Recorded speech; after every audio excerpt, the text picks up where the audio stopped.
God is expecting you to bear fruit. See, John chapter 15 verse 16.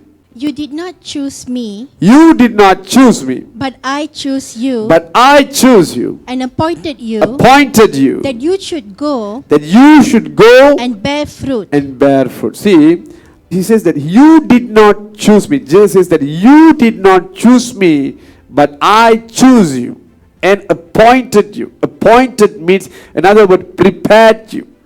Prepared you for the task. Prepared you for the work that he has for you. Hallelujah.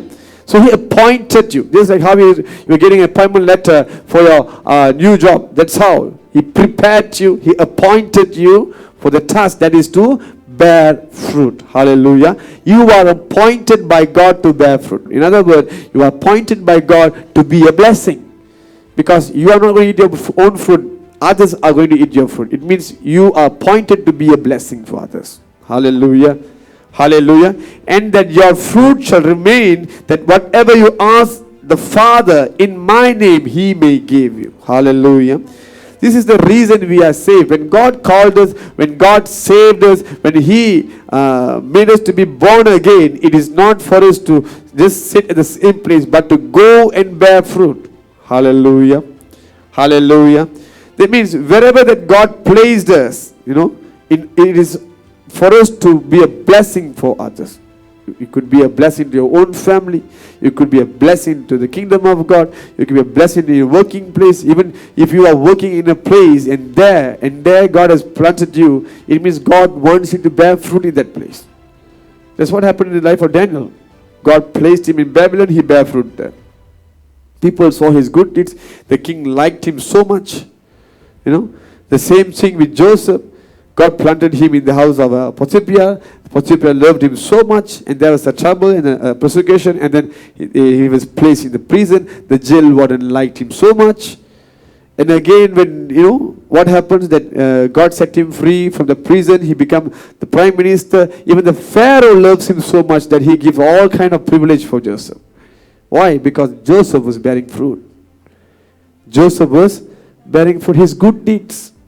They saw that this man, a Hebrew, who has nothing to do with their country, but so concerned about the people, looking after all their needs, giving them the solution for the famine. All these are the good deeds, which also we call as the fruit, good fruit. Hallelujah. So the people, the whole world was blessed to the fruit of Joseph. Hallelujah. So this is what you should understand about bearing fruit. Hallelujah. God has chosen you to and appointed you to bear fruit, just as how he has chosen Joseph and appointed him to bear fruit for the whole world. Hallelujah. This is the reason why I'm telling you, you are called to bear fruit. You are called to bear fruit. Hallelujah. But are we really bearing fruit for him in this life? This is only one life for us. One life. Are we truly bearing fruit for Jesus today? Are we living a life that can bear good fruits for others? Hallelujah.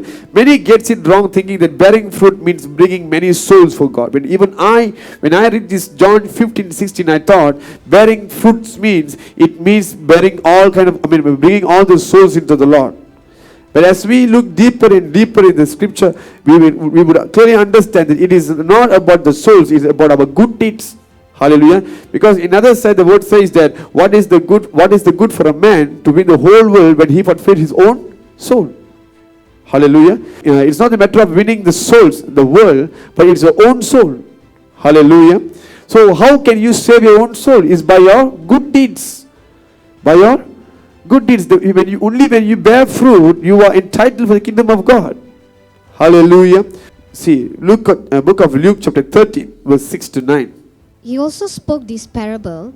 A certain man had a fig tree planted in his vineyard. And he came seeking fruit on it and found none.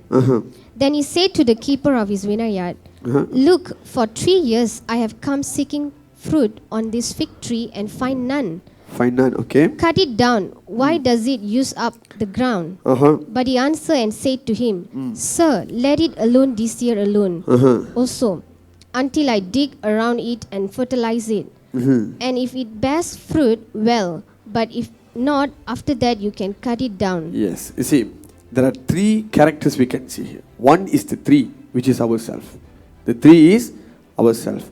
And the gardener is Jesus. The owner of the garden, who is that? The Father. Jehovah the Father. Now, the tree is ourselves. He says, the owner of the garden, which is God, he came and said that for 3 years I'm coming and looking for a fruit from this tree, but it is not bearing fruit. It is not bearing fruit. Why not just cut it off? It's a waste on the land. In other words, it's a burden for this earth. Throw it away. Hallelujah. But the gardener, which is also Jesus Christ, he says, no, give me 1 more year. Give me 1 more year. I will fertilize it nicely and I will try to make it to bear fruit. But he said, if it still does not bear fruit, see, that means the gardener is saying that I can help, but it is still not under my power. Hallelujah. If the gardener said, I will make sure 100% it will bear fruit, it means you don't have to worry. But here, if it is still not bearing fruit, it means the tree does not cooperate together. If it does not cooperate, then we can cut it and throw it off. Hallelujah. What we can see is this. It is the same with our life today. When we sin against God, okay, God is expecting us to repent, bear the fruit of repentance, and do good deeds for people. And what we are doing is we are failing. So God the Father is expecting us to bear fruit.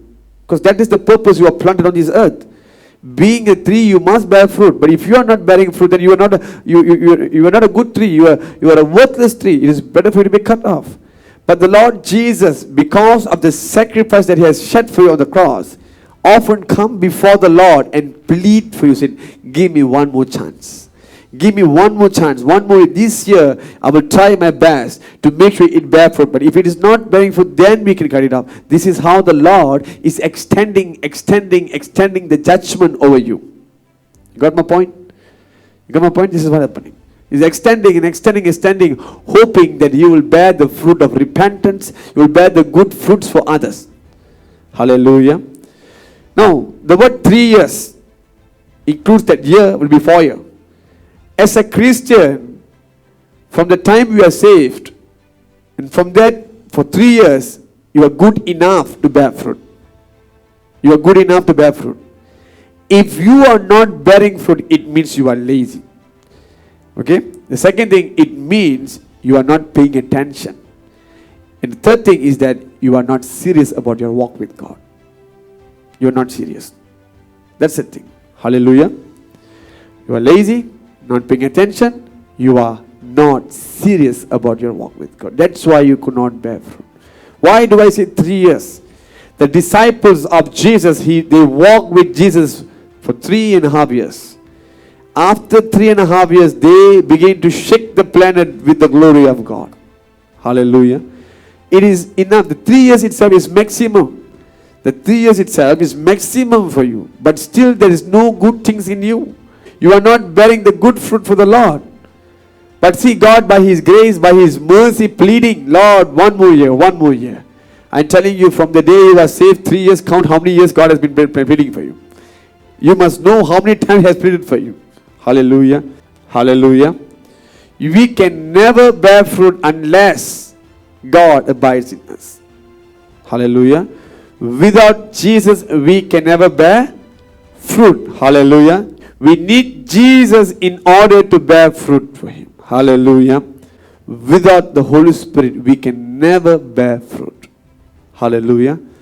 God is expecting you to bear fruit. Although you did not bear good fruits for Him all this while, it is the grace of the Lord that sustained you all this while. But the grace is not permanent.